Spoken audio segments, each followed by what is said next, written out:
Hola alumnos, bienvenidos a la materia Derecho Constitucional. Vamos a dar inicio hoy a la semana número 4, correspondiente al módulo 5. En esta semana vamos a estudiar el orden constitucional. Este es un breve video sobre los temas más importantes que componen nuestro módulo. Debe ser complementado con la bibliografía sugerida en el programa.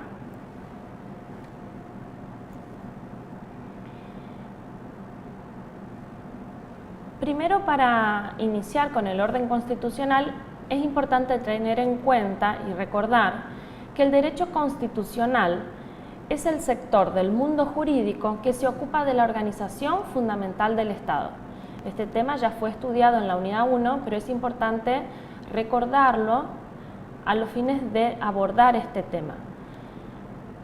Se refiere a la estructuración de los poderes básicos del derecho constitucional dentro de un Estado y a la delimitación de las facultades, competencias y atribuciones de éste, así como el reconocimiento de los derechos personales y sociales que se reputen esenciales.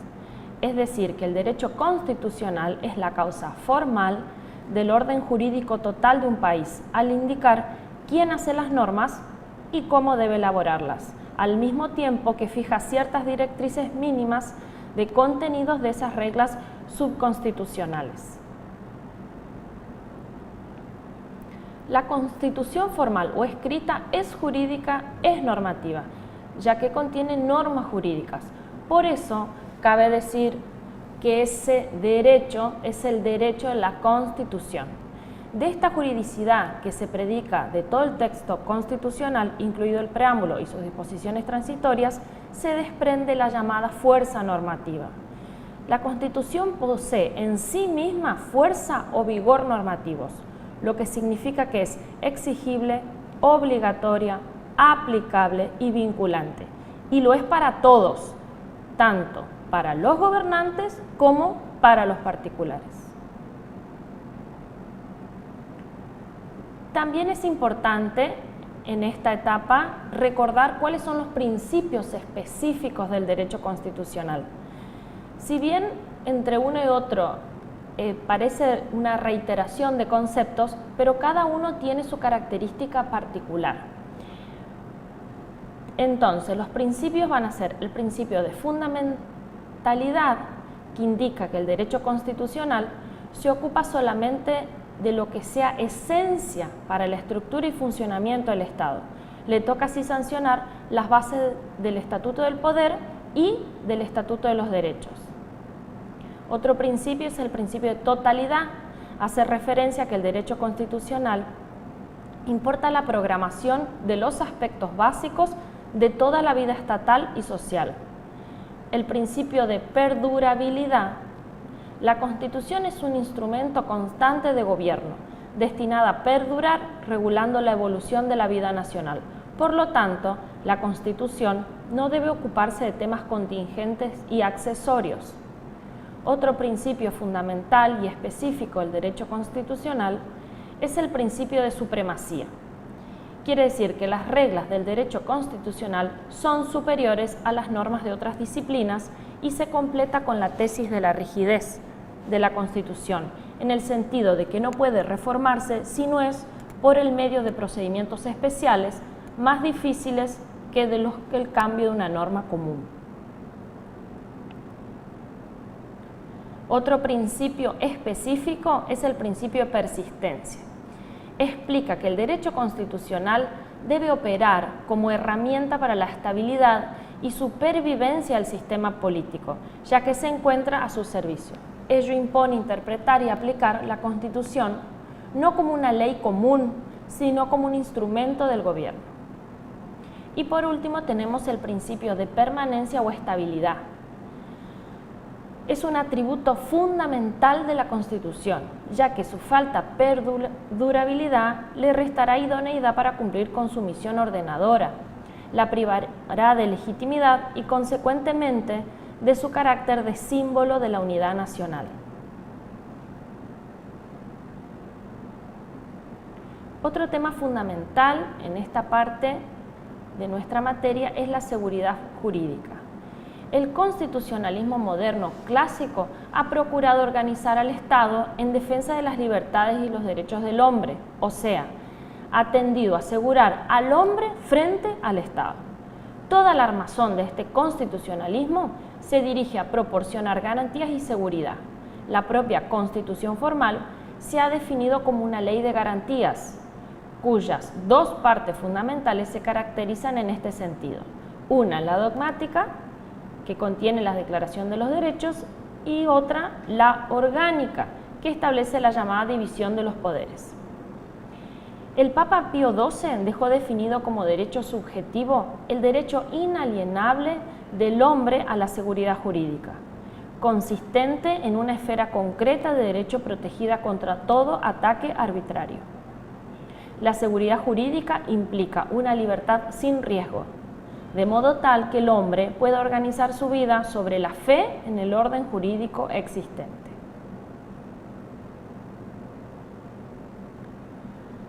¿Cuáles son las situaciones caracterizadas como de emergencia dentro de un Estado? Las situaciones de emergencia van a derivar de acontecimientos extraordinarios, imprevisibles o bien inevitables de los recursos ordinarios y que tienen una repercusión muy honda y extensa en la vida social. Pueden ser acontecimientos de carácter físico, como por ejemplo un terremoto, una epidemia.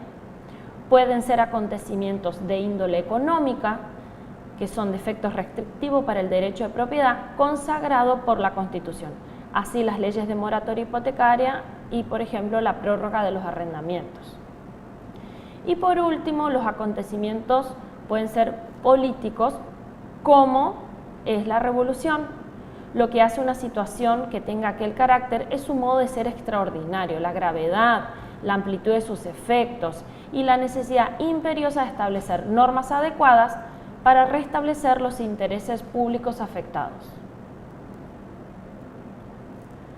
La Corte Suprema de Justicia sienta la regla o el principio básico, que lo va a extraer de la jurisprudencia de la Corte de los Estados Unidos, que dice: aunque la emergencia no pueda crear un poder que nunca existió, ella puede proporcionar una razón para el ejercicio de poderes existentes y ya gozados. Conforme a ello, nuestra Corte va a dejar establecido dos cosas importantes: que la emergencia no autoriza el ejercicio por el gobierno de poderes que la Constitución no acuerda, pero la emergencia justifica, con respecto a los poderes concedidos, un ejercicio pleno y a menudo diverso del ordinario, en consideración a las circunstancias excepcionales. ¿Qué es la emergencia revolucionaria? Nuestro derecho constitucional material ha acuñado una especial situación de emergencia, la emergencia revolucionaria. Corresponde a las épocas de facto. La doctrina de facto estudia dos supuestos: el golpe de Estado y la revolución. Significan la ruptura de la continuidad constitucional. Acontece cuando se quiebra el orden de sucesión o transmisión del poder. La ruptura se produce en el orden de normas de la Constitución formal, transgredido cuando el acceso al poder se opera al margen de lo que las normas prescriben.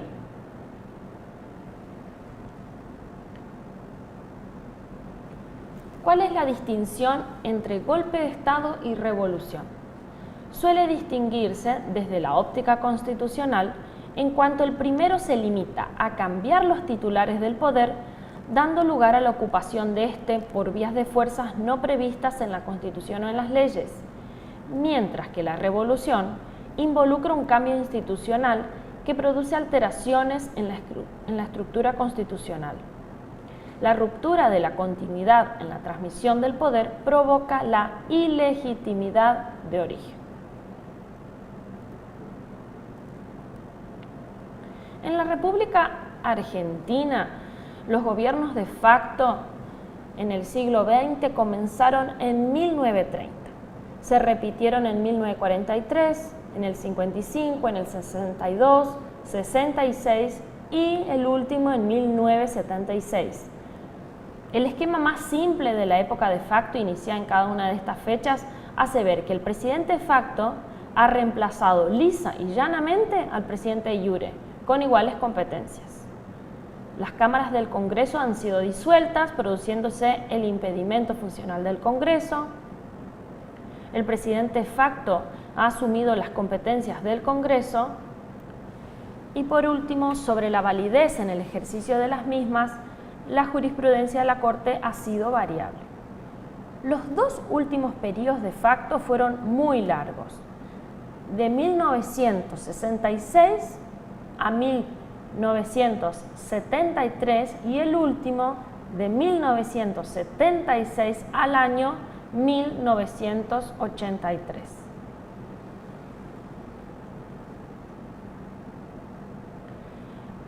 El derecho de resistencia está consagrado en la Constitución Nacional y es importante para estudiarlo y analizarlo, ensamblarlo con el artículo 21 de la Constitución Nacional, que obliga a todo ciudadano a armarse en defensa de la Constitución.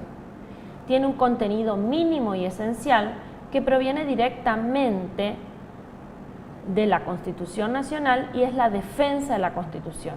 Equivale al orden institucional y al sistema democrático contenidos en ella, procurando la preservación del imperio de la Constitución y su normal vigencia contra los gobiernos de facto provenientes de actos de fuerzas, contra el orden institucional y el sistema democrático. Es el primero de los artículos nuevos y da inicio al capítulo segundo de la parte primera de la Constitución, que es la clásica parte dogmática, los nuevos derechos y garantías. La razón histórica de este artículo 36 radica en los reiterados golpes de Estado incurridos en el país. Y por último, en esta semana vamos a analizar y estudiar el artículo 29 de la Constitución Nacional. El artículo 29 es una norma penal. En ella se tipifica un delito de rango constitucional, aunque no se justifica directamente una pena, no se adjudica. La pena surge indirectamente de la parte final, que será la de los traidores a la patria. La traición a la patria es a su vez otro delito tipificado por la Constitución en el artículo 119, pero también sin adjudicación de una pena específica. Por eso la pena debe estar contenida en otra norma que, al no figurar en la Constitución formal, pertenece al Código Penal. El artículo 29 fue la reacción de los convencionales constituyentes de 1853 contra la suma del poder que la legislatura bonaerense había concedido a Rosas en ese entonces. Establece la más severa pena imaginable contra los transgresores, porque lo que quiere proteger es nada menos que uno de los dos principios fundamentales de nuestro régimen político, el principio republicano.